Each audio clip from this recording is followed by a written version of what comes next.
Buenas tardes, mi nombre es David Alexander y estamos en el laboratorio de procesos de fabricación. Estamos en el tema 4 y 5. El primer punto es lo que es la soldadura con arco.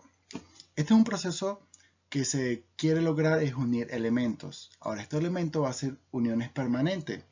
Ahora, ¿en qué consiste este tipo de proceso? Se requiere alcanzar alta temperatura y fundir el área donde se quiere hacer esa soldadura o esa unión.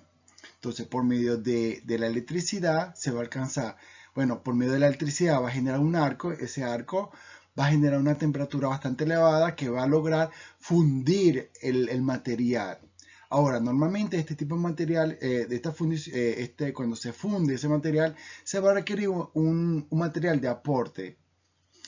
Ahora, existen una gran variedad de estos tipos de procesos. Por lo menos el más común que nosotros podemos conocer son las varillas consumibles. Cuando se ocurre el proceso de soldadura, se requiere aislar esa soldadura de los agentes externos que pueden contaminar y crear imperfecciones en la soldadura. Entonces, en este proceso, cuando usa varilla consumible, traen un revestimiento, que ese revestimiento, cuando se va a hacer la soldadura, se va a fundir y va a proteger el área donde está ocurriendo esa soldadura. Cuando no se usa esa varilla consumible, se usa varilla no consumible. Normalmente son varillas de tungsteno. Ahora, en el proceso de hacer esa soldadura no existe un elemento que pueda proteger el arco y proteger el área donde va a ocurrir esa soldadura. Entonces, en este caso se requiere de un gas inerte que crea una cortina en el área de la soldadura protegiéndolo de los agentes externos. Cuando no se usa, este gas inerte, se usa otro elemento que se puede decir soldadura sumergida, que el arco está sumergido de algún elemento que protege el arco y todo ese elemento donde se va a ocasionar esa soldadura. Ese es el proceso de soldadura. Ahora, por lo menos se puede visualizar que ahí existen por lo menos varios tipos de electrodos. Ahora, todo este tipo de nomenclatura de electrodos son para materiales acero al carbono. Ahora, ¿cuál es la diferencia entre uno y otro? La dureza o la resistencia que tiene esa soldadura y la penetración que puede llegar estos tipos de electrodos. Esa es la diferencia entre este tipo de electrodos que se puede visualizar aquí.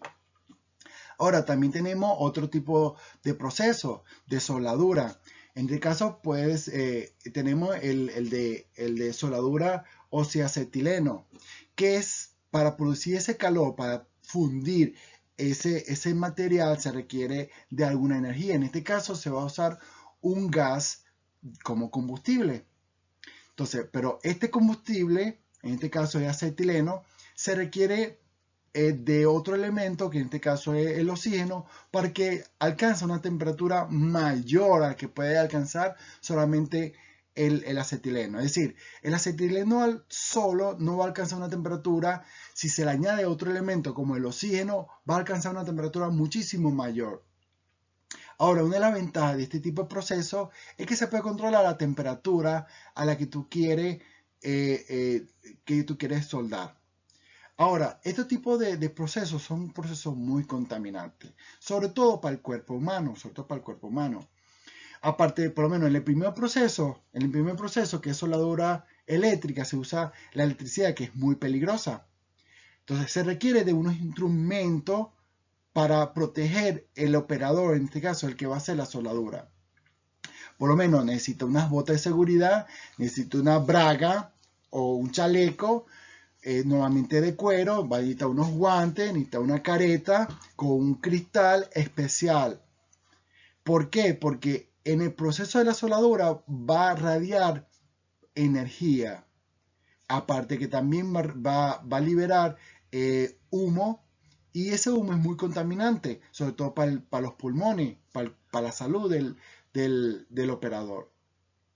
Aparte que se genera altas temperaturas que puede rodear a los 3000 grados centígrados. Por lo menos el óseo acetileno puede llegar entre 2000 a 3000 grados centígrados. si son temperaturas muy elevadas, muy elevadas. Otro proceso que podemos hablar es el proceso del taladrado. Existe una gran variedad de este tipo de equipo para hacer taladrado. Ahora, ¿cuál es la función del taladrado? La función del taladrado es generar o hacer un orificio en algún elemento, algún material. Entonces, dependiendo de la pieza o de las dimensiones de la pieza que se va a trabajar, se puede escoger cuál es el taladro adecuado para ese proceso. Por ejemplo, tenemos el taladro más común y que podemos ver en cualquier proceso de taller de fabricación, es el taladro de mesa. Ahora, también tenemos taladro sensitivo, tenemos taladro radiales, tenemos taladro transfer, que ya es, por lo menos el taladro transfer ya es para sistemas más industriales, procesos más. Ahora, en el proceso de taladrado, vamos a necesitar una herramienta que se llama broca. Ahora, este tipo de broca va a depender del tipo de material y del tipo de elemento que queremos taladrar. Por ejemplo, no es lo mismo taladrar concreto que madera o acero. También hay que tener en consideración las longitudes. También hay que tener en consideración los diámetros que se va a taladrar. Por ejemplo, si se va a taladrar, como el ejercicio que había puesto el profesor en esta actividad, un diámetro de 15 milímetros, por lo menos, si se taladra directamente con ese diámetro, aparte que va a tomar mucho tiempo, se va a ocasionar por la superficie de contacto, va a generar mucha vibración y se va a requerir mucha potencia del equipo. Entonces, normalmente se divide ese diámetro en varias brocas, es decir, por lo menos puede ser una de 5, una de 10 y por último la de 15. También se va a requerir por lo menos de lubricante, también se tiene que recurrir de que hay que taladrar y retirar la broca para retirar el desperdicio y limpiar la broca y volverla a hacer. También tenemos el proceso de roscado. El roscado son procesos de uniones como la soldadura, pero en este caso no son uniones permanentes. Se puede visualizar ahí, tenemos lo que es la cresta, el paso, el diámetro interno, el diámetro externo de la rosca. Existe rosca Whitbo, hay rosca NPT, hay una gran variedad de tipos de rosca. Eso es todo por hoy, muchísimas gracias.